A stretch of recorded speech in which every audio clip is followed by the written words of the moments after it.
Welcome to the 4th Vienna Humanities Festival. My name is Mate Banzel.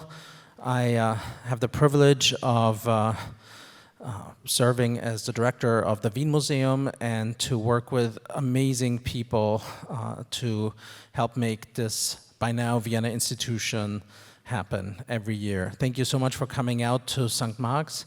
We're going to have an incredible evening here tonight. And since this is an English language event, I just want to say that it's wonderful to have some of the good things about America be imported to Europe. As some of you know, the idea for a Humanities Festival originated in Chicago, where the Chicago Humanities Festival has been going strong for over 30 years. And it really brings out the best in American public discourse. That does exist, as many of you do know, and it's important to keep it going. I'm so thrilled that the Wien Museum was able to team up with two incredible partners in creating the Vienna Humanities Festival, with Desi Gavrilova, Time to Talk, which is an incredible European-wide discourse network, and with the IWM, the Institut für die Wissenschaften vom Menschen. And I want to thank Rector Shalini Randeria, who of course will be the moderator tonight. That's all I have to say. Welcome again, and I'm going to pass on the mic to Desi, who's going to say thanks to some of the other people who make this incredible festival happen. Thank you, Matti. It does feel like an institution after 4 years, Vienna Humanities Festival. Thank you all for giving us this feeling.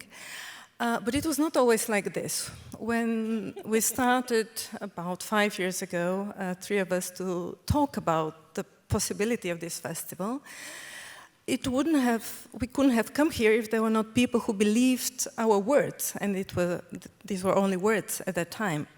So I would like especially to take those people and those organizations who gave us their trust at that point, and this is the Erste Foundation with Boris Marte, Alex Soros Foundation, and Dmitry Aksionov, who probably you have visited here next door, the Vienna Contemporary, a great fair of contemporary art from Central and Eastern Europe, becoming more and more European and global, I would say.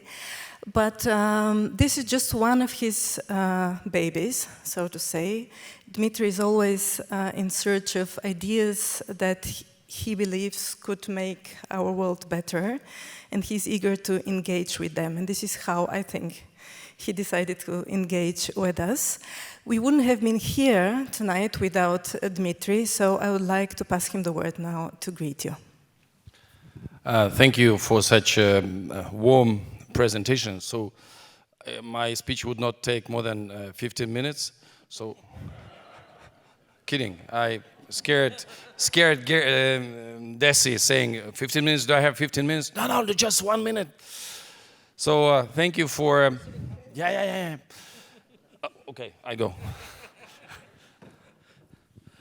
Thank you for coming. It's really a pleasure to have such a sophisticated audience in the vicinity of our Vienna Contemporary. I'm the founder of Vienna Contemporary Art Fair, which is just around the corner. So if you missed the opportunity to visit, please do so. We're open till Sunday, till 6 p.m. Art Fair became a relevant cultural phenomena globally. So now, last year it was named 15 top international art fairs, but due to the fact that we represent Central Eastern European geography, visual art from Central Eastern Europe. So the energy comes from the periphery, and Vienna is a perfect place to represent the best of the ideas. And Humanities Festival is one of the platforms which deals with challenges of current times and challenges of the future. Topics are always relevant and very intellectually intensive. So I'm very pleased that we as a fair partnered together with Wien Museum and Institute for Human Science. So I hope you will enjoy together the speeches and have a chance to visit our fair next door. Thank you very much.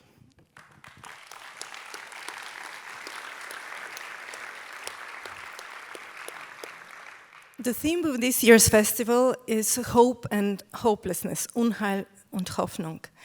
And the social networks in the last 10 years actually passed this trajectory in the public perception from a source of hope, think of the Arab Spring, hope for our democracy, to a source of despair of where our societies and our democracies are going. So we have invited 3 outstanding speakers from the both sides of the Atlantic to enlighten us why is it so. So I'm very glad to invite now on the stage Roger McNamee, Evgeny Morozov, Max Schrems, and Shalini Randeria, who will be hosting the conversation. Enjoy the evening.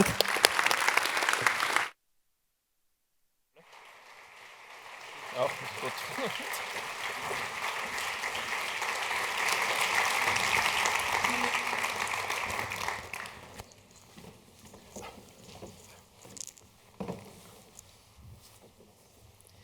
Good evening and a warm welcome to everybody. I have the pleasure to moderate a conversation between 3 gentlemen who did not know one another in the age of connectivity, and all 3 work on very much the same topic and met here for the first time.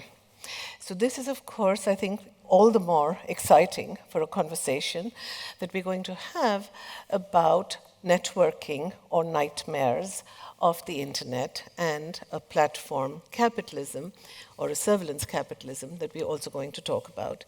So within a short span of less than a decade, the naivety of our utopia or our utopian view of the internet has evaporated and has given way to a much greater realization of its risks and its dangers. The euphoria about how digital technology, internet platforms, social media, and networks will improve our lives has given a change to a mood which is much more sober.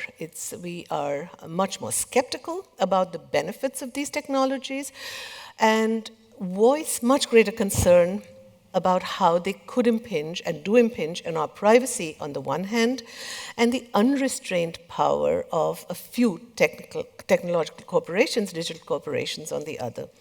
Critics, and among them we count all 3, so in that sense you're not going to have a debate in the sense of a dissent among them, but they do emphasize various aspects of the debate, so we're going to have a wide range of topics that we will discuss with them. They have been warning about the dangers to our health due to addiction to the technology, to our freedom due to surveillance, to our democracies due to disinformation and hate campaigns, and to our economies due to unregulated monopolies that control more aspects of our lives than we are aware of, or sometimes even more than we can imagine. And yet, for all its problems, the Silicon Valley remains a powerful laboratory, a laboratory of new market solutions. And I'll put it in the words of a recent article by Evgeny Morozov, where he says, "No other sector occupies such a prominent role in the Western capitalist imaginary or offers such a promising field for regenerative mythologies." As consumers, of course, we've been presented with a plethora of order-made goods and services, and we are promised a world of connectivity that could cater to our every whim. It's only now that we are beginning to discover the dark side of this world of platforms and connectivity, a dark side in the sense that it not only is the space in which our behavior is being monitored and controlled, it's being predicted with our own help, but it's also being shaped by persuasive technologies. Let me then go on to introduce the 3 panelists and then turn to them to discuss on all of these topics regarding their own experiences of the last years. Let me start with Roger McNamee, who is unfortunately here not as a musician tonight. He plays bass and guitar in the bands Mona Lisa and Dolby Decimal System. So I hope we'll have a chance to have you back in that role. But today he's here as an investor turned accidental activist, as he says. He's a venture capitalist who has been an investor in Silicon Valley for over 35 years. He co-founded several successful funds in venture, crossover, and private equity, to name just a few: Elevation Partners, Silver Lake Partners, and he headed the T. Rowe Price Science and Technology Fund. He was an early investor in Facebook and has become extremely critical of its impact on society and especially on democracy in the US, but also elsewhere. He has expressed his views in op-eds for major newspapers and has tried to warn Facebook about the impact of Russian meddling in the 2016 US elections. As part of this effort, he joined the Time Well Spent as a founding advisor, and this year in May, he appeared before an International House of Commons Privacy and Ethics Committee in Ottawa, calling for governments to temporarily shut down Facebook and other social media sites until they reform. For those of you who haven't yet read his book, I would recommend Sucked: Waking Up to the Facebook Catastrophe, published this year, which details his own experiences of advising Zuckerberg in vain to reform Facebook. All three of them have books which are outside in the hall in paperback, available for you for signing afterwards, after we've finished our conversation with one another. Let me turn to Evgeny Morozov, who's been here with us before, for some of you who've seen him at the Book Theatre. He's a prolific author who has long warned against the dangers of the internet and of big data in his explorations of the political and social implications of technology. He's published in the New York Times, New Yorker, Financial Times, Wall Street Journal, and the London Review of Books. And he has a monthly column for those of you who would rather read him in German, in the FAZ, in the Frankfurter Allgemeine Zeitung, in El País, and in the Corriere della Sera. He was a visiting professor, a scholar at Stanford University, a fellow at the Open Society Institute, and director of new media at the NGO Transitions Online. In 2011, his first book, The Net Delusion, The Dark Side of Internet Freedom, won several awards, including the Goldsmith Book Prize and the New York Times Notable Book. It explored the impact of the internet on authoritarian states. It also investigated the growing excitement about the liberating potential of the internet because of the kind of triumphalism that followed the end of the Cold War. And we'll come back to the question of the Cold War as a context in which to think about how to regulate the internet. His second book, To Save Everything, click here, The Folly of Technological Solutionism, was published in German as Smarte neue Welt, Digitale Technik und die Freiheit des Menschen. It warns against the temptation of the digital age to fix everything, from crime to corruption to pollution to obesity, by quantifying, tracking, or gamifying our behavior.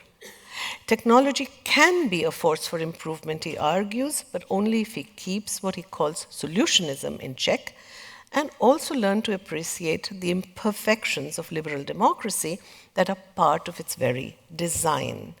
He has thus opened with his new writings a fascinating debate on the moral consequences of the use of digital technologies. Max Schrems, in the middle, he is probably best known to all of you. He is an Austrian lawyer living in Vienna, well known for his sustained and undaunted campaign against Facebook since 2011, the same year as Evgeny Morozov's book was published. A campaign against Facebook's violation of our privacy, including its violation of European privacy laws and the alleged transfer of personal data to the US National Security Agency, NASA. He's the founder of NOYB, the European Center for Digital Rights, a nonprofit organization founded 2 years ago, 2017, which is based here in Vienna. It aims to launch strategic litigation and media initiatives in support of the GDPR, that is General Data Protection Regulation, and we'll have something to say on that in a moment, and the proposed e-privacy regulation and information privacy in general. I'm sure most of you know his book, Kämpf deine Daten, published in 2014.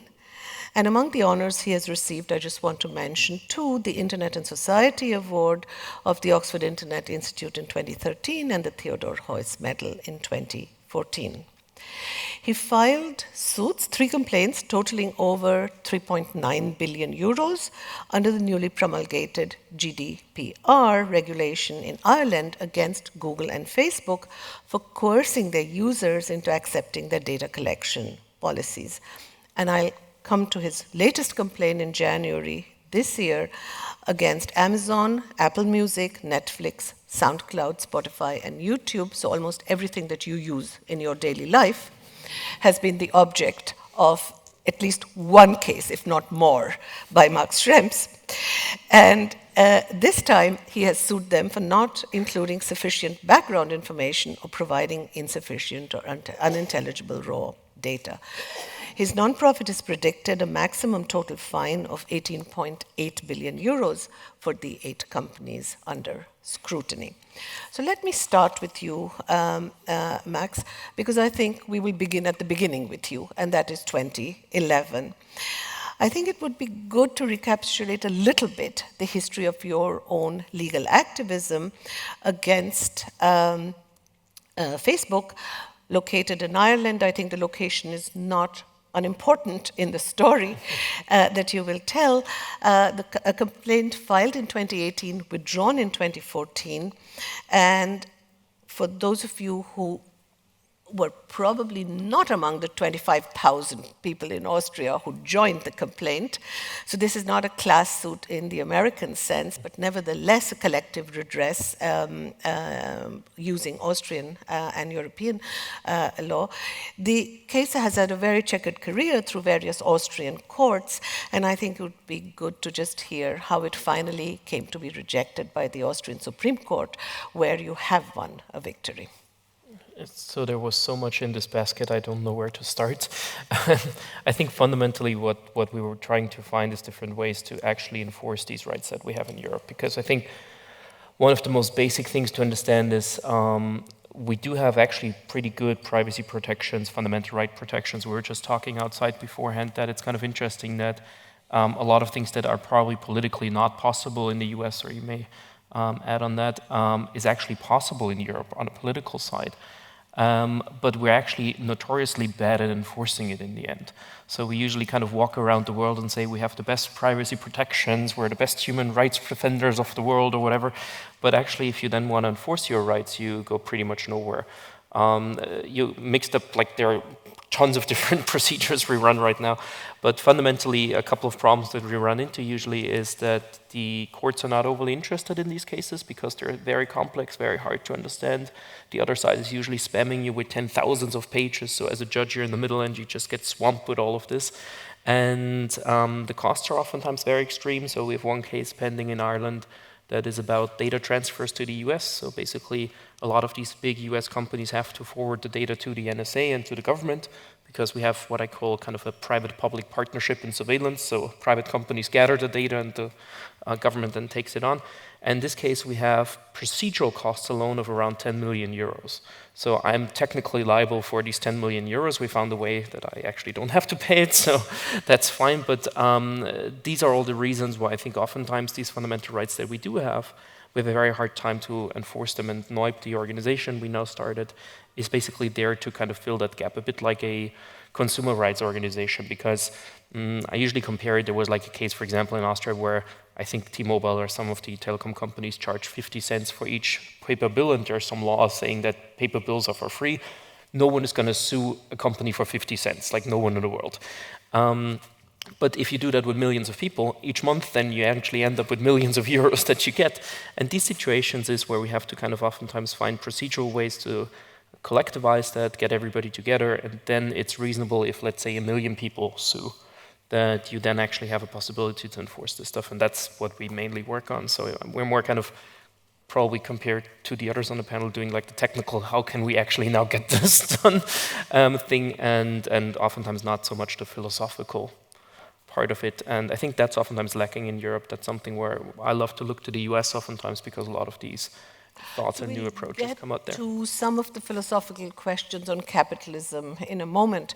But before we get there, 3 quick follow-up questions. What kind of data is being transferred from Europe to the US, which is one of the objects of the litigation in one case? In the case of Facebook, it's basically all the data that goes there, and under the US law, that's the FISA Act, basically all of this data is subject to surveillance. So the US government can tap into the data and actually pull it from Facebook servers.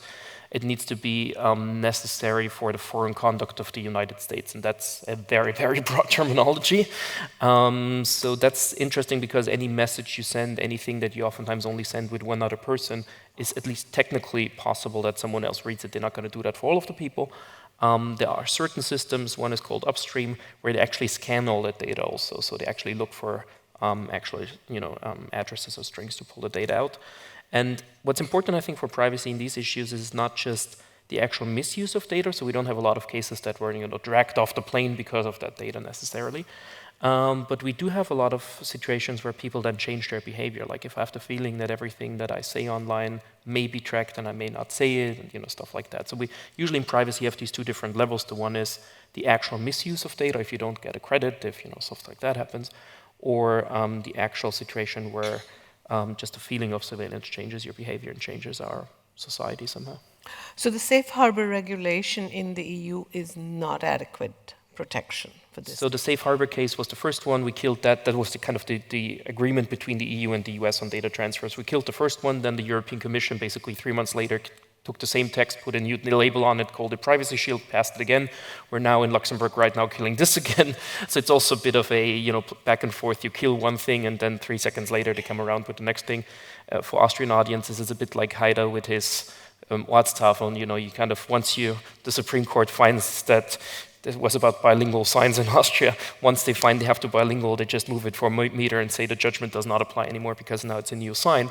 That's a bit what the European Commission does in privacy as well.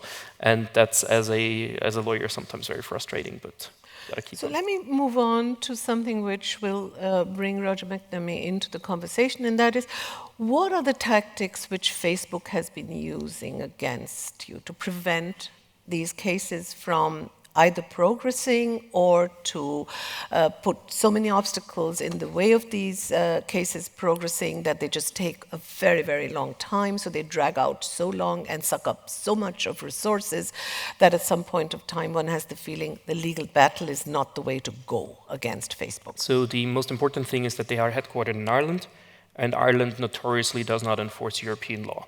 Not tax law, not data protection law, nothing else. So it's kind of a safe haven because you can violate EU law without much happening.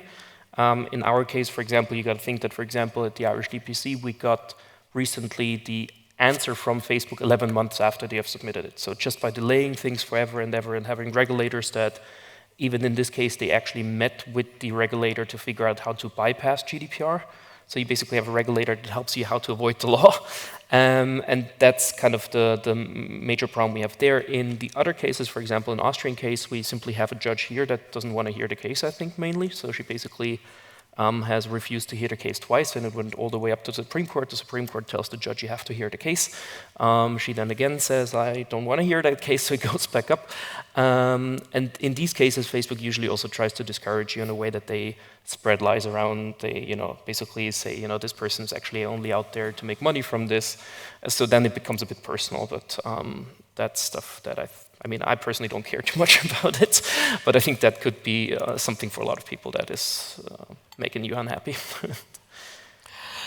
So Roger, you have been following these European cases, but they actually don't affect the daily workings of Facebook in the US. Well, the thing that I would just make sure that everybody understands is the scope of the data that they have and the fundamental philosophical and cultural driver that makes Max's life so difficult.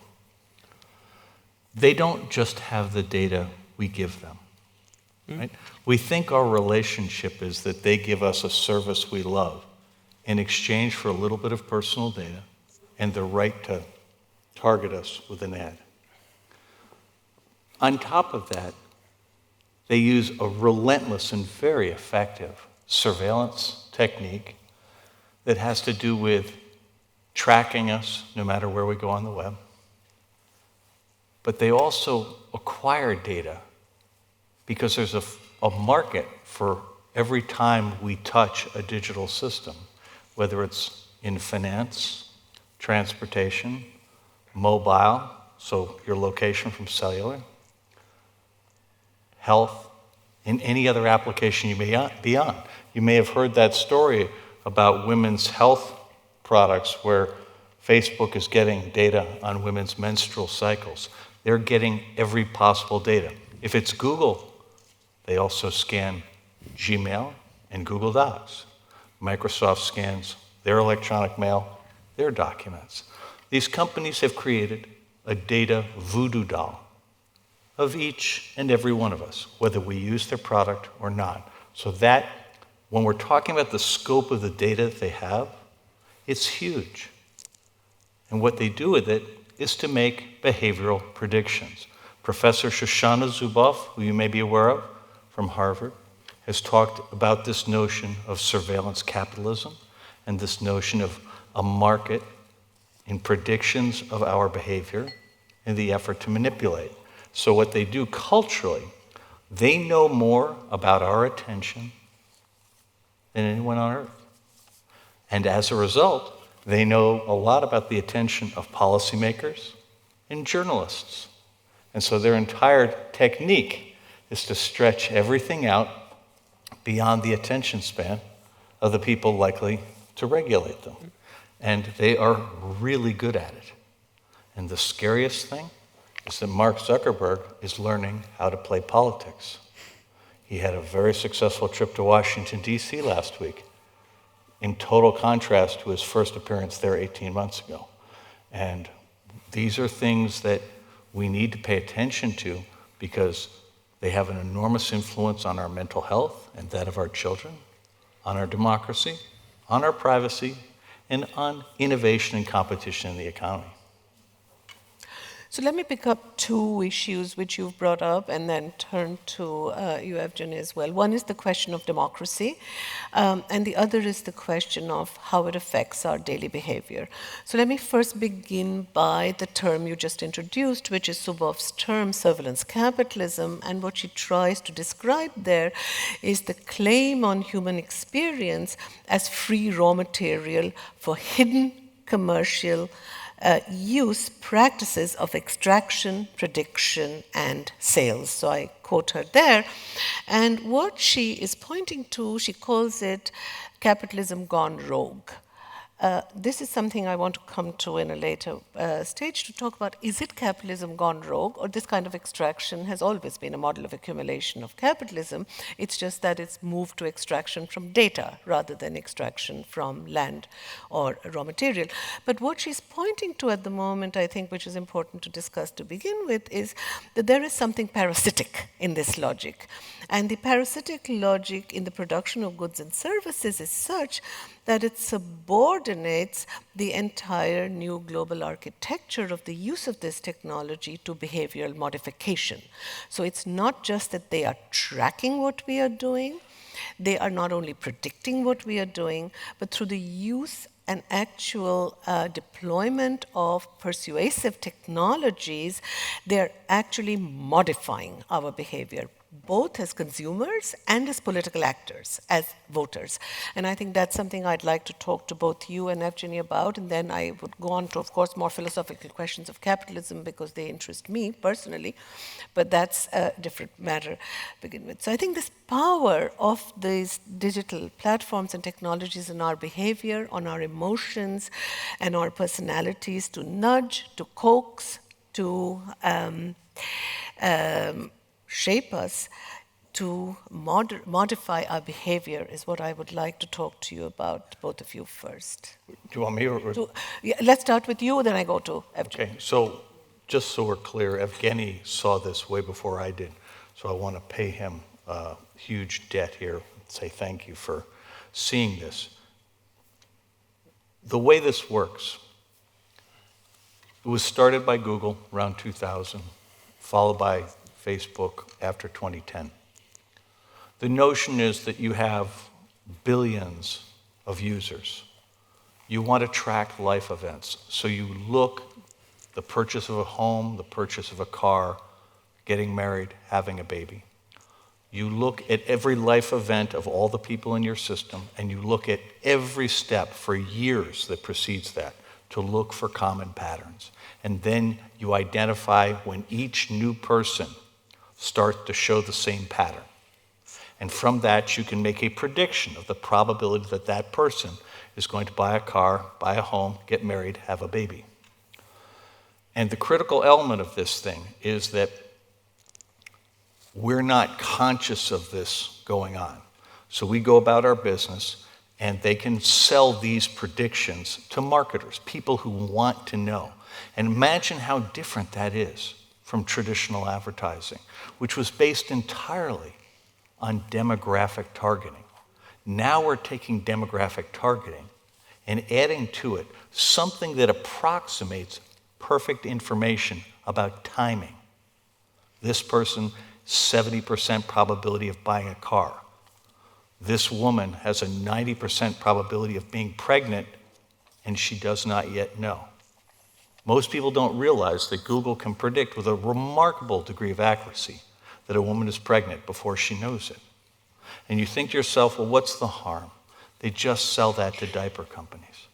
But they don't. They sell that perfect information to anyone who wants to buy it, including people in the anti-vax community who want to convince that mother not to vaccinate her children. That is very dangerous. And so when you look at what's going on here, the other part of the problem, so they're selling to the marketer perfect information, but where do we get our information? We get it from Google. We get it from Facebook. We treat them as though they are honest brokers, when in fact, they have every incentive not to be honest. So they take that same data voodoo doll, and our search results and our news feed reflect what they know about us, and they reflect the behavioral predictions that they have sold. That is a problem. Evgeny, to turn to you, I think you were among the first who made a very strong claim then, which I think didn't persuade as many people maybe 8 years ago as it would do so now. And that was, you said, the internet is not a neutral space. The internet is a space which it's not simply a tool that can be deployed at will and without consequences. So if I were to put it in my words, Net Delusion, one of the arguments Net Delusion was making was to say there's a Faustian compact. We are using these tools and we are using them in everyday life. And one of the problems is that we have an illusion about how we could control them, and yet in a way they do control us. And it's not only about our individual use of these tools as customers, users of the internet, Facebook, whatever, but it's also the default model, the platform capitalism. These platforms are also the default model on which all internet business functions. So there are two sides to this story which your writings have been dealing with, and I think it would be wonderful if you could elaborate both. Sure. Well, I think one of the more fundamental lessons that I try to share with the world, so to say, maybe as early as 2010, 2011, was that not only were we naive or optimistic about the internet as a tool, but we were wrong to treat it as a tool to begin with, right? And this idea of reducing it to some kind of an instrument, a medium, if you will, or a neutral, or any kind of technology which has certain predefined fixed characteristics. It's good for democracy, or it's good for tyranny, it's good for dictators, or it's good for the public sphere. That in itself was a very naive conception of how reality actually worked. The thing that we call the internet had a political economy behind it. It had the geopolitics behind it. It had the historical legacy of the Cold War behind it. And it could also look very different, right? And this idea of a very different set of tools, which don't have to be used for oppression, which don't have to be used for behavioral modification, but attached to a different geopolitics, attached to a different political economy, and attached to a somewhat different political agenda, could actually be emancipatory. I mean, that was, I think, it was not formalized and crystallized so maybe crisply at the beginning, but I think over the years, that's what my critique added up to. I think a lot of people misread and misunderstood my argument in thinking that I was just trying to somehow show that there is this darker side and the reality is the opposite of what we think it is. In fact, my argument was much more complex, if you will, that we tend to present complex structures and processes as tools, and that in itself was the wrong move. And I half-jokingly, in my second book, which came out in 2013, I imposed a moratorium on myself on ever using the term internet as part of serious discourse, because back then it was already clear to me it was quite meaningless, because the internet of China is not the internet of the United States, and the internet dominated by Facebook is not an internet dominated by some kind of decentralized grassroots effort. So to talk about the internet as if that was something fixed was already a mistake. And I think that in itself, is there some sound thing? And that in itself has led me down the path of trying to imagine what that alternative might be. I'm sure we'll go back to that. We'll come back to that. Ultimately, that was my message, that we were too quick in conceiving something as technology when in fact it was something very different.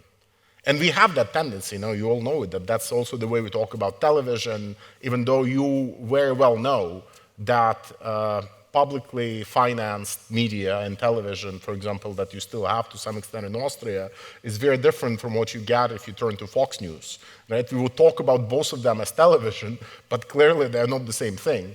And I think a lot of our thinking about the internet and platforms was dominated by this mentality, that there is some kind of a universalist perfect form, and Google and Facebook have embodied them. That's why they have such an easy time now. You go and try to convince people that Google is not really all that innovative, that they're also presenting many structural obstacles to innovation because they are sitting on a lot of data that other people cannot use, for example. And when you try to tell that to people, it's very hard to communicate that because people already treat Google as the highest point of civilization and humanity, and nothing better can ever be invented, right? And that has to do with this conception that we have accustomed ourselves over the years. No, I take your point on this, and I come back to the monopoly question, which this raises, and I come back to that to you, Roger, in a moment. But Evgeny, this almost sounds as if this is technology out there, and it is for us to shape what kind of a political economy it could inhabit and what kind of geopolitics it could have. Given the political economy that it is part of, the landscape of political economy of which these corporations are a part, don't you think one of the questions is the asymmetry of transparency, that these technologies can make us completely transparent to the corporations, but the corporations are able to render themselves completely opaque to us, as Max Schrems points out, or through the transfer of data from Europe to the US, it's not just that our lives become transparent to Google and Facebook, but the US government also is able to use these to surveil our lives. Vice versa is an impossibility. No, sure. I mean, this epistemic asymmetry is one of the key points I make, in that book. And, it was obvious to me that clearly we are far more transparent and far more is expected of us than of the institutions, but also of the technology companies. But I guess, I'm not sure if you were alluding to this or not, but clearly I was not trying to suggest that we could shape this technology any way we want if we would only imagine and will it. It's not some kind of a idealistic project of us just trying to imagine an alternative internet and that internet would come into existence. That would clearly require a political, a geopolitical, and economic struggle. It would require, in this day and age, massive funding to build resources like artificial intelligence, think about them as a public good as opposed to a privatized commodity. All of those things need to be in place, and political campaigns must be built around them. But I still think that, despite all of the pessimism of the intellect that I get as an Eastern European. I also need some optimism of the will.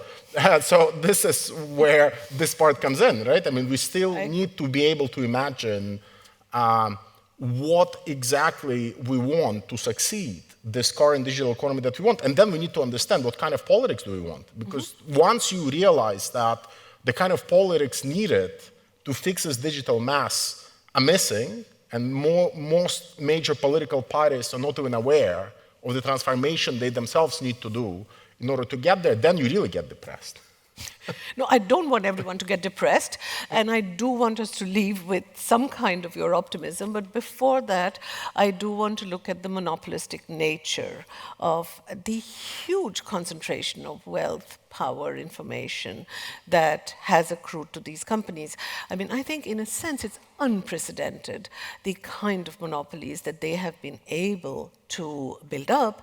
And one of the things one learns from your book, Roger, is the fact that this is partly an artifact of the post-Reagan neoliberal economic environment in which the Silicon Valley companies that we are looking at have come up, because the antitrust regulation before that would really have made life very difficult for them. So the fact that they are able to build up such monopolies has something to do with the kind of regulatory or the absence of the regulatory environment in which they operate today. Well, there are two or three things that really drove it, and one of the core ones, Evgeny's just really talked about. When his first book came out, when you started talking about that, my assumption was that there would be a learning curve, that people would recognize that there were really serious issues with that, the people running the companies. And one of the things to understand is the culture, both in Silicon Valley and in American business, which essentially, we began deregulating in the very late 1970s. So before that, our government maintained markets very carefully with very severe restrictions on concentration of economic power. Beginning in the late 70s, we began to deregulate. And for the first 10 years of that, it unleashed extraordinary growth across essentially the whole economy. Almost the whole population participated. The second decade saw diminishing returns, but still positive numbers. The last 20 years have seen what I would characterize as an economic disaster, with about 0.1% of the population getting essentially all the benefits. So the context for this is a larger US problem, where we went from having lots of rules governing business to having very few and essentially no enforcement. Smart people were encouraged to grab whatever they could get. And the people at Google, Facebook, Amazon, and Microsoft are very smart people. So the environment that they're operating in is also the same environment that allowed US banks and a few European banks to destroy the global economy in 2008, essentially without punishment. So a perception developed in the minds of these people that they did not, in fact, have to respond to any kind of negative stimulus, whether it was regulatory, moral, political, or whatever. And this is the thing that I, as a professional analyst, missed. That my conversations with Mark Zuckerberg, my conversations especially with Sheryl Sandberg, would often focus on the need to integrate these ideas, to learn from these, what I perceived as mistakes. And the problem is, culturally, they perceived these things as huge wins. Their goal was to eliminate friction, that their business model was based on a philosophy of efficiency. They essentially took an engineering concept designed for, ideally, small systems and applied it to society as a whole. Google first, then Facebook, now Amazon and Microsoft. They're optimizing for efficiency. And their notion is that if the world's more efficient, there'll obviously be much more wealth, and people will be less stressed because they won't have to make so many decisions. The problem is that the two largest sources of inefficiency that they can address relate to personal choice and democracy. And that is a huge problem, because they're essentially replacing personal choice and democracy with algorithms. And I don't think they're doing it on purpose. It's just they have this laser focus on their own needs, and as a consequence, an insensitivity to the needs of the larger community, and their brilliance is very narrowly defined. So they do not have as complete an understanding of the values of the Enlightenment as I had given them credit for in the era that I advised them. And I think when Evgeny brought out his ideas, it was the sort of thing where, in a different time, people would have reacted and said, here is an opportunity for us to adjust, to make changes, and to do better. And instead, what you had was, wow, our business model is succeeding. We're eliminating friction. We're going from very small to very large. And by redefining the economy away from oil and land and natural resources towards data, they redefined it in a way where the set of potential competitors was reduced to 3, so a total of 4 companies. And in that context, they had essentially no natural predators, and they became predators on the entire economy. So they started with journalism, they went to other media, but now they're beginning to work on financial services, consumer packaged goods, transportation, and they'll work their way through the rest of the economy unless we stand up and say, you know what? We don't think that's the way this should go down. I have like 3 short points, I think, just to add to what you guys have said before. First, a very short footnote. We talked about US government surveillance, but we also got to say that, for example, the UK, France, and so on has very similar surveillance programs, just as a footnote, to not say that the US will be the only country to do things like that. But on the other points you were making, I think one interesting thing to look at that, like from a lawyer's perspective now with these information imbalance issues, is how we can come up with regulations to cope with that. I think we're at the very, very beginning of all of this, but if you look, for example, at the legislation, you have a right to access. Not going to solve any of these issues fundamentally, but at least philosophically, it gives you a possibility to see what the company stores about you and gives you some transparency in that way. Or towards the government, you usually have a Freedom of Information Act, so you can basically get information from them in any civilized country but Austria, because we don't have that. Or the right to privacy that kind of protects you versus the other side. So you have kind of you can think of that a bit of a like informational redistribution. That's how I usually try to call it, like informationelle Umverteilung. A bit like in a capitalistic society where we redistribute wealth through taxes and so on. The question is, how can we find tools in that direction that are then operable in itself, because that's the biggest problem. The other thing on the competition side, what I usually try to float as much as possible, I think we actually had a very nice system in Europe to cope with many of these competition issues. We usually had interoperability and open networks. And the EU has pushed that through tons of industry sectors. You can have 20 different power companies out of the same plug in a European household. You can have, I don't know, hundreds of different internet providers in the same plug. If I tell that anybody of my friends in the US, they're like stuck with AT&T, and that's the only possibility you have. So we kind of opened these things up.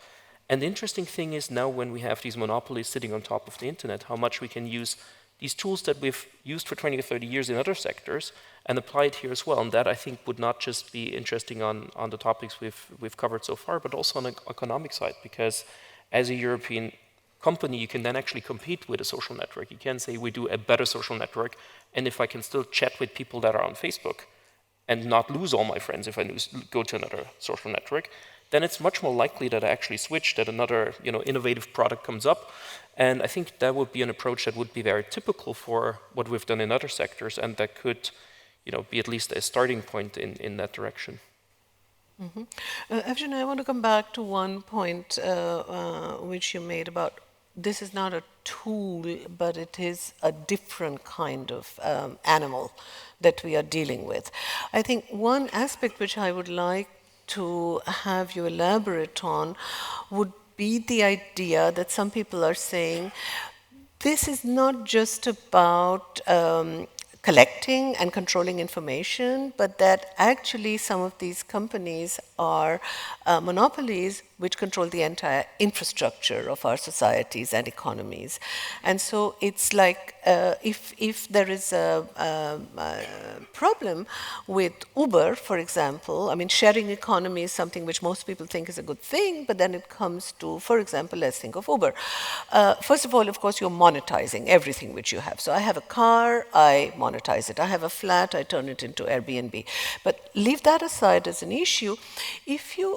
What happens to the whole question of accountability when Uber says we are not a transport company at all, we are just a platform, and therefore we are not accountable for any goods and services which are being sold here, and therefore what you are getting is ownership of infrastructure rather than ownership of just information. Sure, I think that's the correct way to think about it. You know, if you followed some of the analysts who write about it professionally, I mean, of course, they would talk about the stack, right? So it's not just about one layer. It's not just about cables. It's not just about data. It's about cables, data, AI, and whatever the next smart city and whatever the next technology would be. And it happens that for the current generation of leaders in this field, like Google, it makes sense to control the whole stack, so to say. But controlling just one part of it can do as much damage to us, right? And this is where I think we need to, you know, we have a choice, essentially, and this is where maybe I will disagree slightly with Roger, or maybe I will complicate a little bit what he said. You know, we have choices of how to frame this debate about the digital economy. We can have a humanistic reading of it, where we put the individual at the center, and where we basically do what, for example, Shoshana Zuboff has done in her book on surveillance capitalism, where we really try to relate everything that happens in the digital economy to how our subjectivity is formed, how it's shaped, how our free will is being limited or enhanced, so forth. You know, that's a debate where technology companies, I think, don't really have such a weak position, because they really start from this very strong culture of self-help in California, a very individualistic you know, mentality, but also it to some extent maps back on the experience of the users, who do feel to some extent empowered, quote unquote, by some of the technologies that they use. So it's kind of a mixed bag, this humanistic framing. Then you have a second framing, which is the one I prefer, which does not eliminate the individual, and, you know, and of course it's a much better narrative when you put the individual at the center, but it still tries to focus on the political economy of things and tries to understand whether there are reasons to worry about Google or Amazon or Huawei or any of the other companies, even if the entire interaction with the digital economy is not through individuals, users, consumers, but through other clients, governments, government departments, cities, municipalities, and so forth. I mean, should I be less worried about Google running the National Health Service of the United Kingdom if their only interaction is with the NHS and not with the individual patients? Or should I be more worried about that, right? And should I be worried about it for reasons other than those connected to psychology and my behavior? Should we be connected to the question of how welfare should be provided? Right? And I think those are two competing frameworks which we should not mix. And I think they all have their virtues. Some of them, like the humanistic one, is much easier to communicate. The other one, I think, ultimately gets things right more of the time, and also maps a somewhat alternative path of action.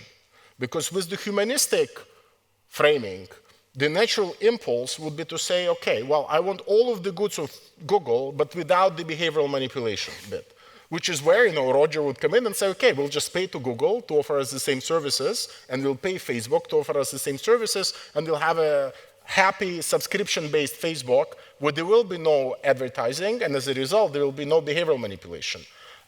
Then, you know, my political economy approach would pose a question mark. Do we consider communication a fundamental need and good that perhaps should be financed differently, like we have financed education, like we have financed health, transportation, and so forth? And if so, then the idea of fully privatizing it by having consumers pay for those services now is not such a good idea, right? So this is where I think we can really have a very productive debate. The extent to which they are monopolists or not monopolists, No, it's an interesting question, but again, once you put the political economy behind it, you start understanding that what drives these companies is not data accumulation, it's not data extractivism, it's profit. And if there is an area of business, which Roger would know very well as a venture capitalist, which offers you more money than manipulating human behavior, like cloud computing and artificial intelligence now do, these companies move there, right? And they start offering services to governments, to municipalities and to others, to CIA, to the Pentagon, where every single firm now is bidding for a big military contract, where there is no user, and there is no citizen, and there is no consumer, and there are no elections. To me, those cases are not any less troubling than those where Facebook directly intermediates our interaction. I take your point entirely. Roger, on that. And I agree. To me, it's an issue of sequencing. They began with behavioral manipulation. They began with surveillance capitalism. But demonstrably, if you look at what Google is doing, Google has a smart cities project that they call Sidewalk Labs. Facebook has a reserve currency project called Libra. And then they obviously have artificial intelligence products, and they are now, both they and Amazon and Microsoft are contracting things from government, which I find deeply disturbing. And the evolution in their markets is something that is, you know, at the moment, overwhelming the ability of policymakers to make a rational response. And in my mind, it starts from a very simple problem, which is that convenience is a narcotic. And we all, as individuals, are addicted to convenience, and government agencies are addicted to the convenience of getting amazing services without paying cash for them. And it is, you know, they choose the convenience because they misprice what they are giving up. They do not understand what the actual cost is to them or the benefit to the other side. And I have spent less time than these two trying to bring this to public attention, but in the 4 years I've been doing it, it has become incredibly clear to me that we're not going to make any progress at all if everyone in this room does not leave here with a clear understanding that we require a political solution, and a political solution will only happen if citizens, if voters are willing to lend their support. And that means almost certainly a willingness, if not the fact of, giving up a little bit of convenience for a little while in order to produce a better long-term outcome than the one we have. And I don't know whether we're going to get there or not. So I spend most of my time trying to give people a sense of what's going on and ask them to join me in a thought experiment to imagine, what if what I say, or what if what these guys say is actually true? In 5 years, what will we wish we had done today? You have an election coming up this weekend, right? Wouldn't you like to insist to politicians that this issue be a priority? In the United States, my whole focus is to make this a core issue of our 2020 election. And it's been really hard. But it's not impossible, and we're making progress. Because it turns out, it doesn't matter whether you're talking about climate change, gun violence, the campaign to connect vaccination to autism, and all the other conspiracy theories that are out there. All of these political problems are made worse by the business model of internet platforms. So if we want Greta Thunberg to be successful, we're going to have to limit the ability of YouTube, Facebook, and Instagram to give excessive political power to the people who deny climate change. And that's something that is actually within our power. That's why I'm optimistic. Because I think if I talk to enough people, if these two talk to enough people, we're going to get the political support we need. Because at least in the United States, a country that is totally polarized on every other issue, the population more or less agrees that there's a problem here. They don't necessarily understand what it is, and they for sure don't know what to do about it. But it's on everybody's radar, and more or less, the people who've made up their mind are in the same place, irrespective of where they are on every other issue. And I'd like to believe we can make that global. Because here in Europe, you have a values model that's different than the United States. You believe in human rights as a really core value. And treating data as a human right, not an asset. That's something that will be a lot easier. I mean, maybe we can't get the enforcement right, as Max would say, but maybe we got a shot to make that happen. And I think it's more likely to happen here than in the United States, which is why I'm here tonight. So, first, there's a first optimistic note struck today, which is good. So I'm going to pursue this. No, it's actually, the optimism thing is really important because, you know, technology is not inevitable, right? The genius of what these two did was 4 or 5 years before anybody else. They understood there was a really serious problem, and they got different pieces of it right. And I read their stuff, I watched what they were doing, and I assumed that the people I knew in Silicon Valley were smart enough and mature enough to recognize that this was stuff they needed to internalize and adjust their strategies around. And they didn't. Well, guess what? We have to be the adults. We have to force them to become good citizens. We have to recognize that living our whole life in Google has a really huge cost. We give them too much power. And for at least a while, we got to step back and ask, what do we really want? Do we want democracy? Do we want our children to grow up in an environment where they get to make their own choices?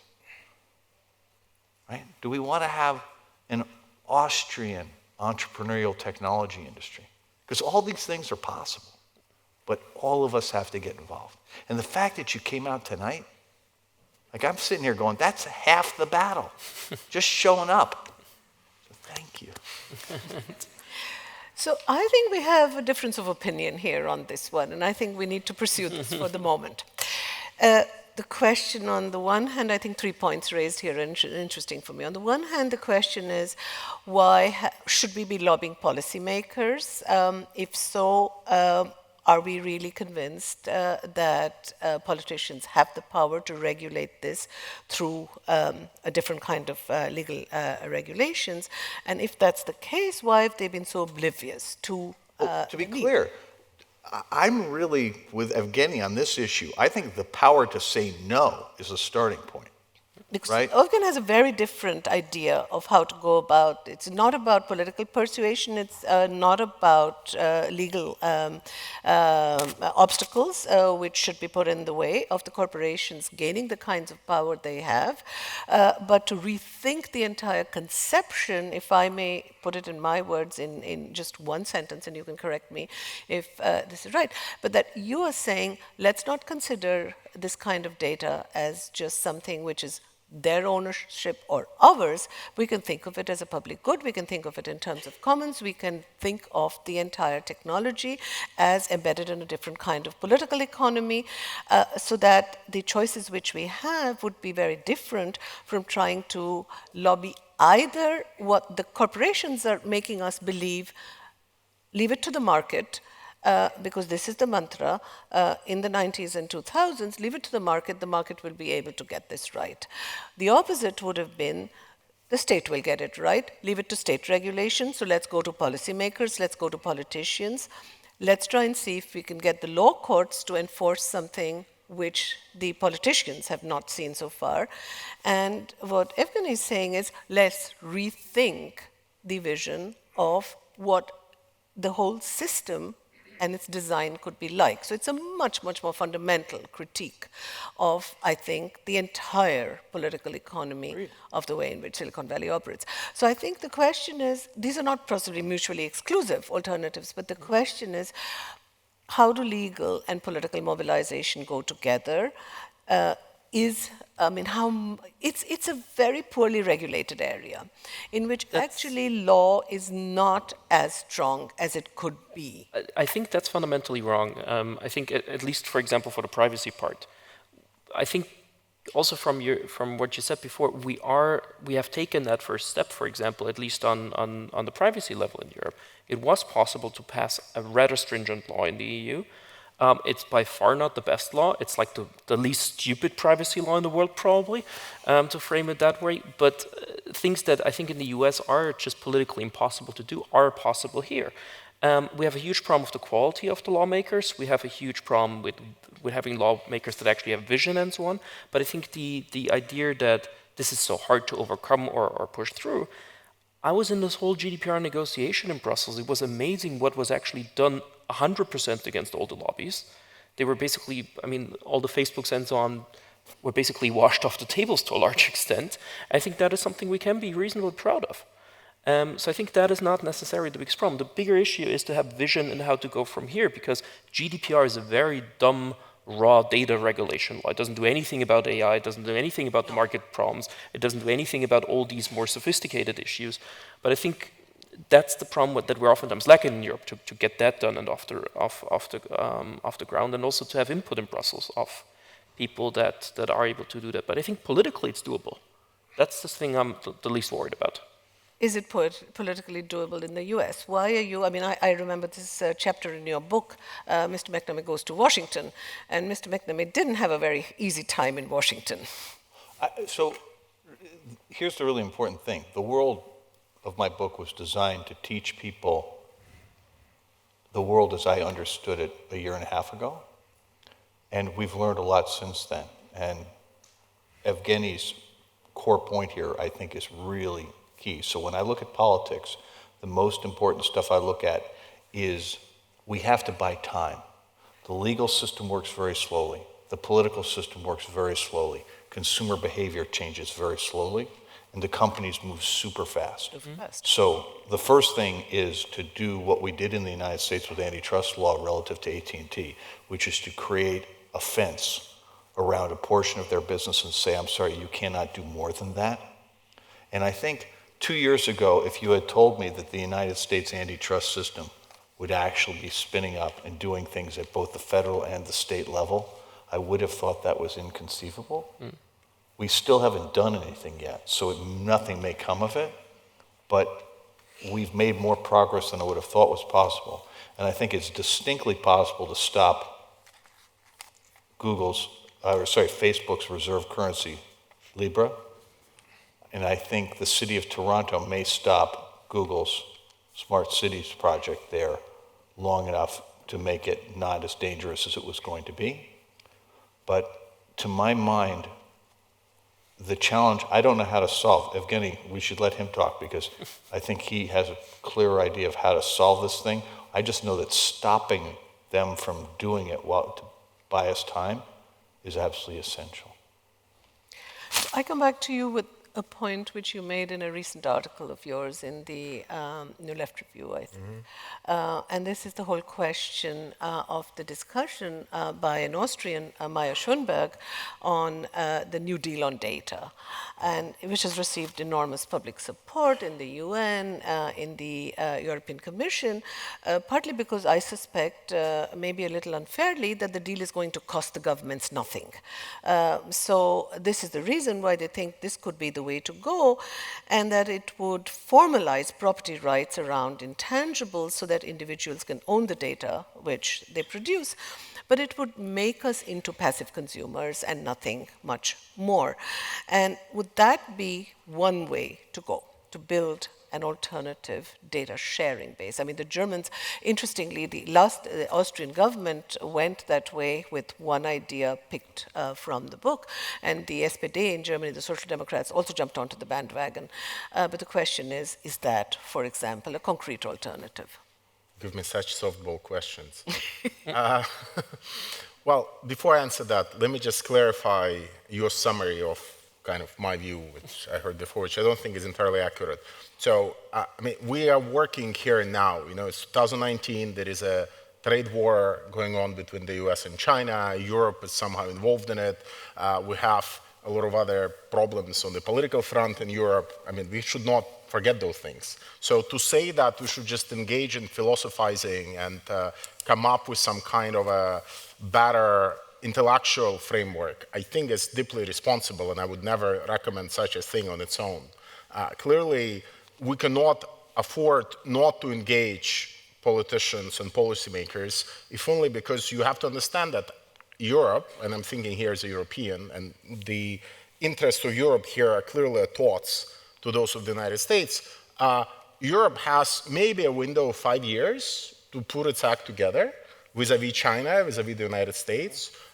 If it doesn't put its act together, it will find itself in the kind of technological dependency that Latin America was in the 60s, or that many of Africa maybe still is, where the most important productive facet of the economy, which would be artificial intelligence, Internet of Things, sensor networks, would not be under its control, they would not be under its ownership, and it would essentially depend on Chinese or American provided sensors in the cars, in the houses, in the cities, and so forth.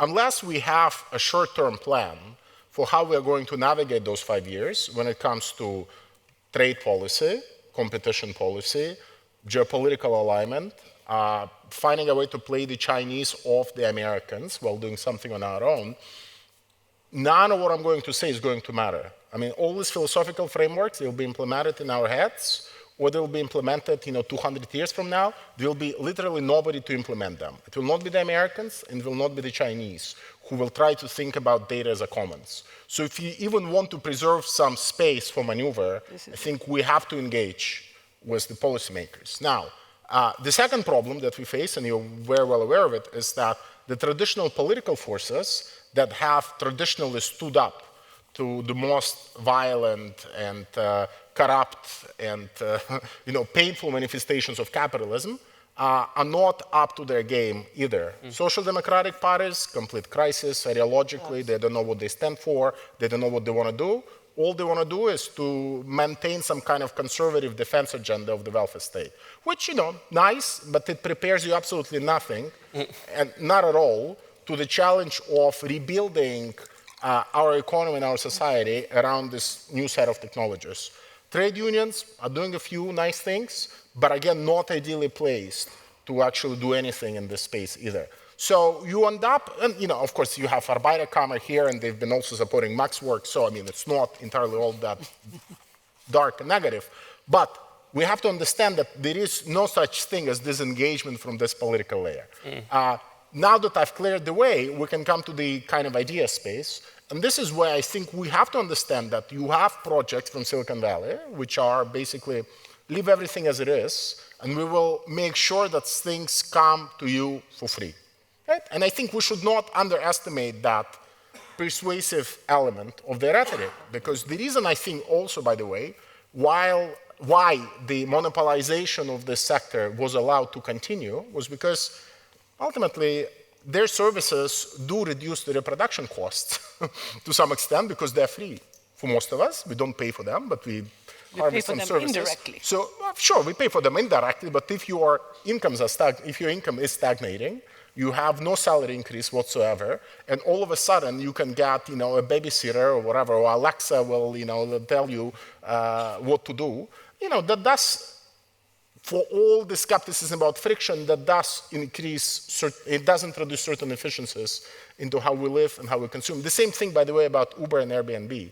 We should not forget that in the aftermath of the financial crisis, they have helped quite a few people to pay their bills, which also explains why so many people are on their side when it comes to regulation. So we should not have a historical reading of this industry. But that aside, we have to understand that the options right now, as they crystallize, are of three kinds.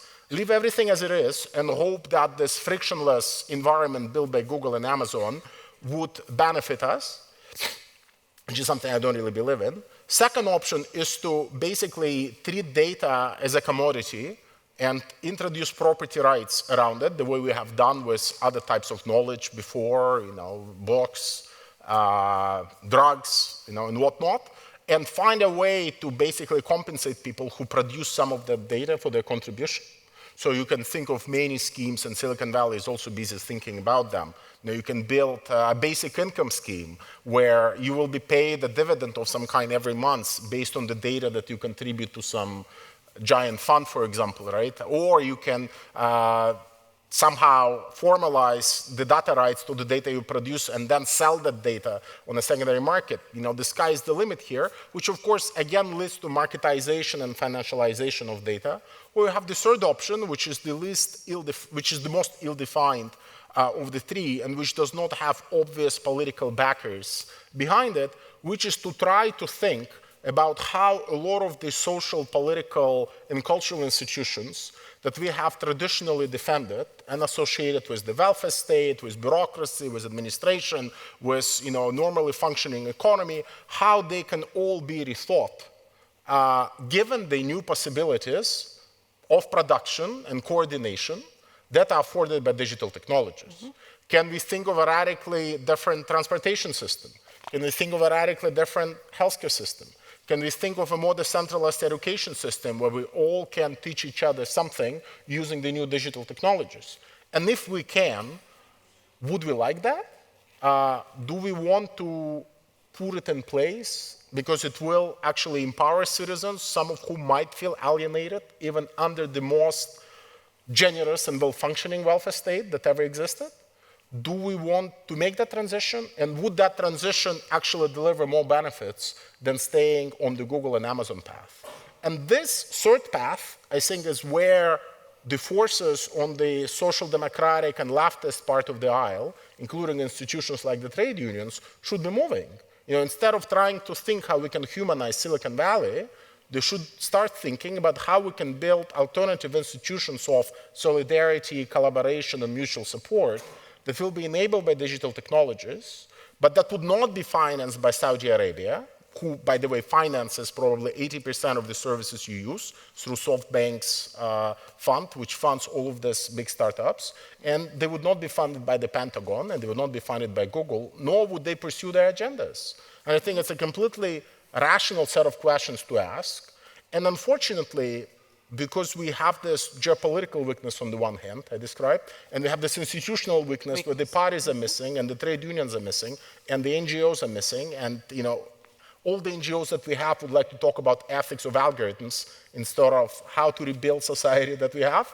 We end up in this intellectual stalemate where we end up with those two default options, and none of them are particularly good. So yes, I would like to channel more resources, intellectual firepower, political firepower, into trying to think how we can give more beef, sort of intellectual beef and institutional kind of shape to this third alternative. Yeah, and to change the terms of the debate. So I think that is, it is a different way of thinking about the problem at hand. I don't know if either of you want to join this discussion, because otherwise I have two questions to put to you. Are those the only three options? Yes, do. What? Are those the only three options? If you give him time, Europe, he will come up with some more. I would say that yes. Well, you have others? So do you have another option? Well, I mean, to me, I look at. Can I just say one thing? Because and then I'll let you criticize it all you want.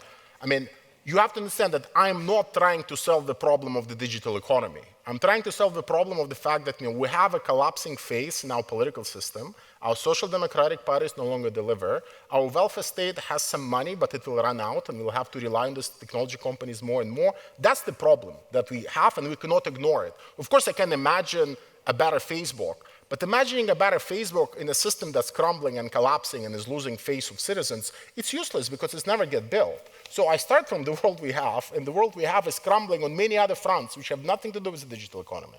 So the solution I'm trying to articulate somehow tries to take note of all this crisis that we have on multiple fronts. The crisis that we have is not just caused by the fact that Facebook played a role in 2016 elections.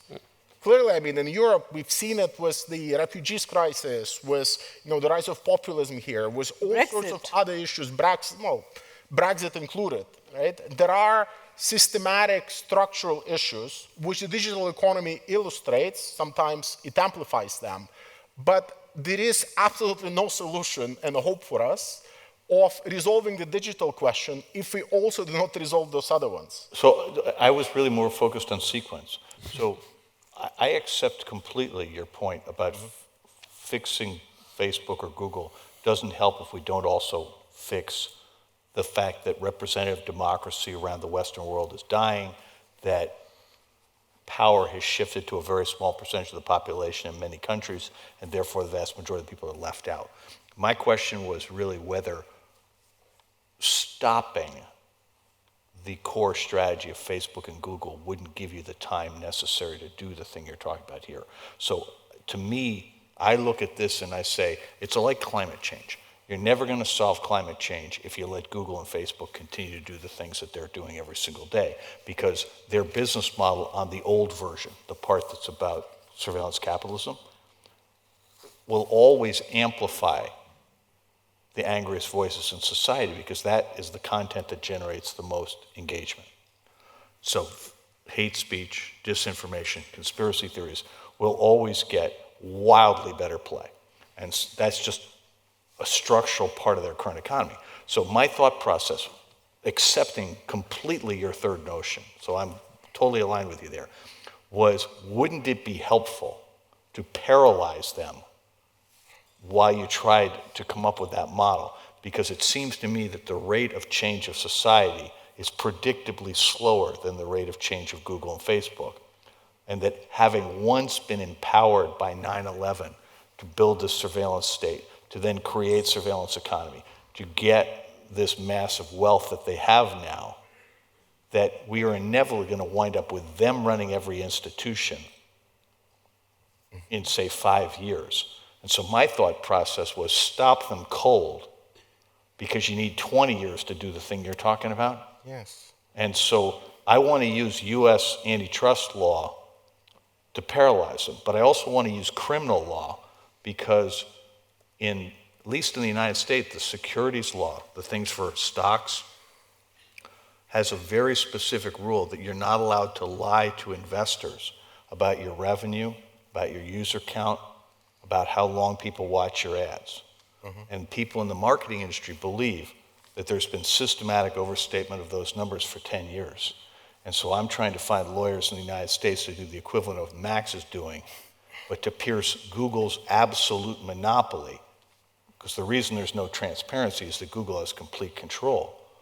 And to make it criminal, because the threat of jail time will have a much, shall we say, will change the negotiating dynamic. So not only do I not want to criticize your thing, I'm trying to actually see if we can't figure out if there's a way to buy the time to do the thing you're talking about. And because I don't know, maybe I'm wrong about this, but I don't see it. I see the timeline of them implementing their control stuff as being relatively short, and the timeline for the thing you're talking about being longer, which is why I want all your help to stop them now. And it's not going to work if you sit there and go, I'm sorry, I can't give up Google Docs. Can I respond here briefly? Yes, I'm going to turn to Max in a moment because everything now rests on the law at this point of time in Roger's argument. No, actually, I'm talking about changing the demand. I'm talking about changing demand. Roger, but this is where you need to bring, I think, a stronger geopolitical perspective and understand that as much as Europe would like, it does not really enjoy autonomous, independent policy when it comes to trade or taxation. I mean, you can just look at the example of the last few months where France, not the weakest member of the European Union, tried to enact a digital services tax, only to be told by everybody from Trump onwards that this is absolutely to be avoided. The only sovereign power with the ability to tax these firms is the United States. And unfortunately, as long as you have 800 military bases around the globe, that would always be a response that every other country would have to swallow. And, you know, I fully appreciate what you do in the United States with trying to use the power of law to break them up or to constrain them. But I wouldn't trust America to fully constrain this industry any more than I would trust the British Empire to constrain the East India Company. So let me concede that point. But we have a 2020 election coming up, right?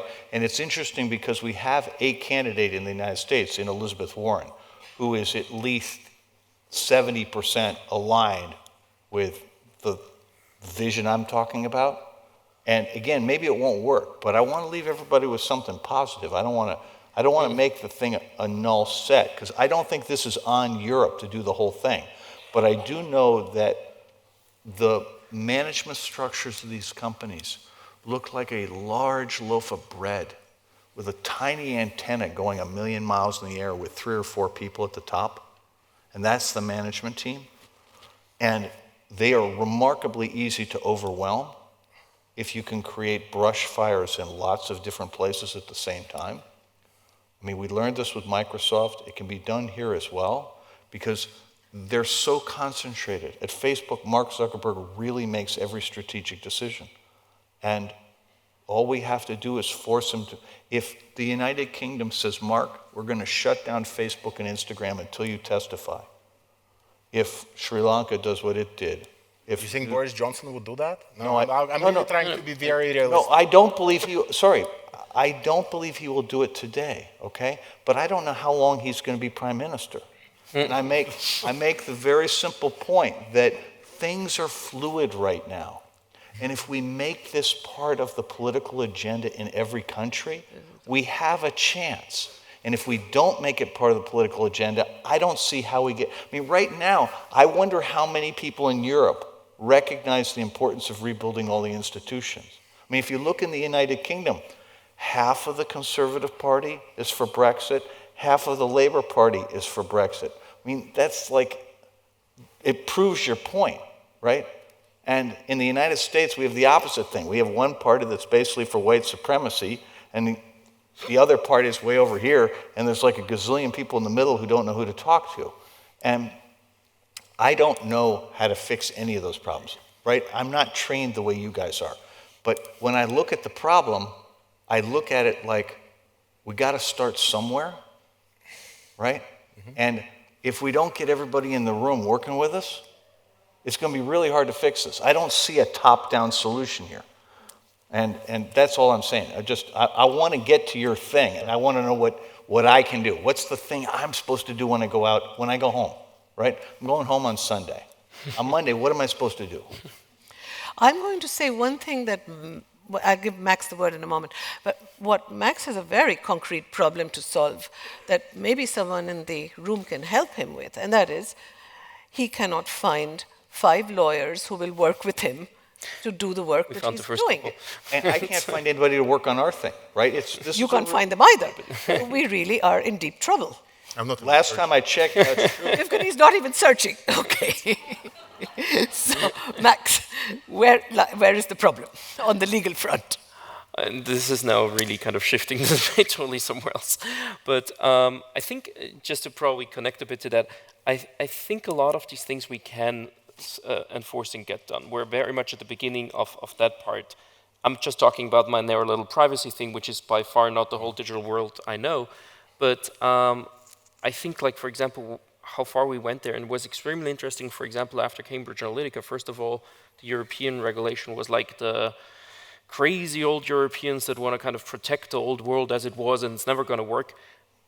The week after Cambridge Analytica, I had like all the calls from, I don't know, BBC or the CNN or whatever. It's like, can you tell us about this innovative idea that you had to regulate the internet and how great it is? And we passed it in California 3 months later, right? Exactly, yeah. So it's kind of interesting that there are these possibilities. We still have a huge problem in Europe with, again, I'm getting back to the enforcement issue, and that is the solidarity issue among the European countries to a large extent. Because talking about the taxes, for example, it wouldn't be set, I mean, it's absurd. I was like years ago when still Christian Kern was head of the Social Democrats, I was like in a TV studio and said, you know, I pay more taxes as a student back then than Starbucks does in Austria. Because Starbucks pays 1,600 euros at the time. And that's so obviously like crazy, and it's so easy to solve as the European Union. But obviously the Netherlands and I don't know, and Ireland and so on has issues in that direction. Long story short, we have to get our act together for like these enforcement issues, for example, but I think there's the possibility to get the law done. That's usually done by the European Union, and structurally problem that we have is the EU passes laws, but it does not have the troops, so to say, on the ground to enforce it, because that's up to the member states. And on taxing, it's all member states. But I think that is realistic to do. We're a market that's big enough to get that done, but I'm getting back to what you said before, is What we fundamentally need is visionary people that actually have good solutions to a lot of these issues. Because on the privacy stuff, like it's a very narrow old thing that we have laws since the 80s. It's not a very innovative space compared to many of these other issues. And we're lacking political leadership in that. We lack people that have that knowledge. That's oftentimes in California, in the US, where we could oftentimes copy ideas from there, I think. And what we're totally missing is, as you said before, parties that identify with that fully. Usually on the privacy side, it was mainly the Green Party, sometimes the Liberals. Yes. But for example, it's basically a social democratic issue of how we redistribute power in a society. And that is like the oldest like social democratic like core value. But they do nothing on digital stuff throughout the European Union for most places. I think that is where we oftentimes lack really good innovative solutions. And I'm less pessimistic on getting them on the ground, though. Evgeny. Yes. Last word. Last word about everything you wanted to tell us. Finally. Well, I mean, look, I think the situation, serious but not hopeless. In that, I think we still have the ways of thinking and of going about things, in Europe at least, where we kind of naturally understand that if it touches upon the question of infrastructure, we don't want that infrastructure to be run by some private equity firm and have the trains run the way they run in Britain, right? So, I mean, I think there is some easy cognitive shortcut that we can take. The problem is that most of the debates about the digital economy, and they don't just happen in Silicon Valley that way, they also happen that way in Brussels. So, if you go and start listening to how the Commission and how the policymakers discuss about those matters, I mean, by design, they have to be objective and they have to always come up with this rather empty terms. We would like to make the digital economy more sustainable. I mean, what does it mean, right? So politicizing how we speak about these things, I think is not a bad start. That requires, of course, a very different public sphere. It requires journalists, think tanks, organizations, universities to take this issue seriously, but then to also try to connect it to very rich intellectual traditions that we have. I think we have a way to think about political economy.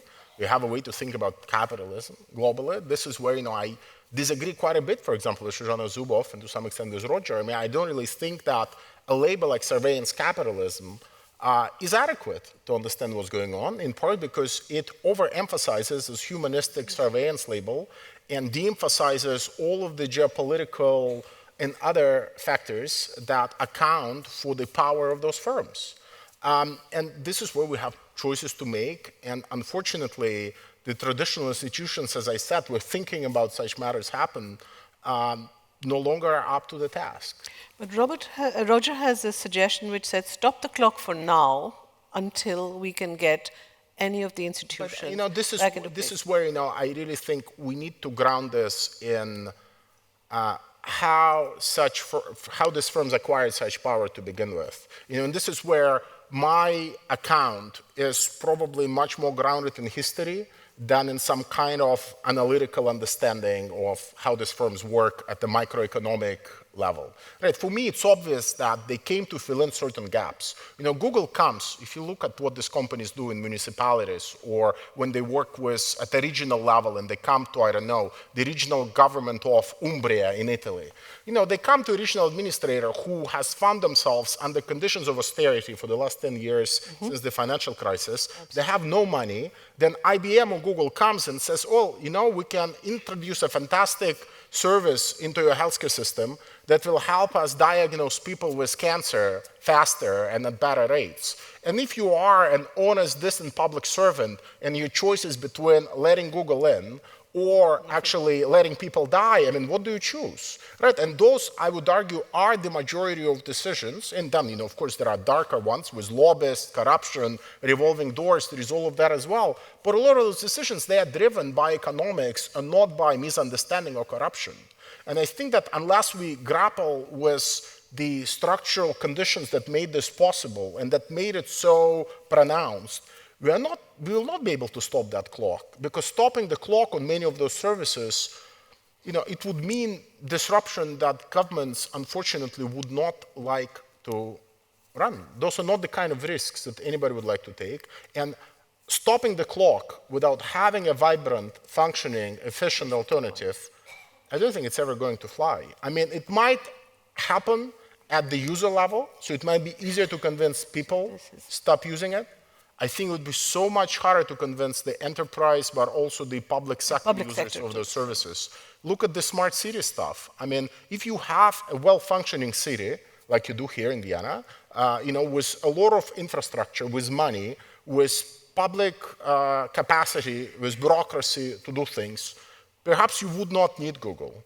If you are a city that's deeply in debt, that does not have that infrastructural power, that is basically struggling, and you have this fantastic service that they promise to install out of a box and it will work and it will make your transportation more efficient, it's a very tempting proposition. But Roger, Evgeny, you now have the last word. But isn't there a fundamental problem with that issue? Because the promise of smart cities has been basically a complete misrepresentation of what they can really do. And so often we're buying into a lie. Sure. But, we can talk about the packaging of the smart cities, but I can assure you that, every single garbage can in a modern European city within the next 5 years will have a sensor in it, and somebody will operate that sensor. And that somebody can be the local internal bureaucracy of a city, which has the capacity to do it, or it can be Cisco, Google, Microsoft, Amazon, or somebody else, right? Whether we're going to call it the smart city or garbage city or something else. I'm not really that worried. Okay. Roger, I think we will be on time. I'll just give you the word to wrap it up. No, listen, I want us to all leave here tonight with the notion that optimism is really important. And it's really important on the issue you're talking about. We have to build representative democracy again in many countries in the West. I don't know where you are really here in Austria, but you got an election on Sunday. I hope everybody votes. And the thing I can tell you is in the United States, if we get 62% out in the United States, that'll be the highest number in almost 50 years. And, that's insane. I just think that everybody getting engaged and everybody caring about these issues is the first step. And, I'm not sure where it's going to lead. And I just hope that you'll all join us in being part of this thing, because we all have a stake in it. And the future is only inevitable if we sit back and let it be. I'm now going to wrap up this discussion. I think we put a lot of issues on the table here. The one thing we haven't discussed in detail is the whole question of democracy and how it's being affected in an age of disinformation. But I think elections are around the corner here, day after tomorrow. So we will see whether this is a universal phenomena or there is something slightly particular to the United States on this question. I'd like to just thank all three of you for a really interesting discussion, and thank you for being with us this evening.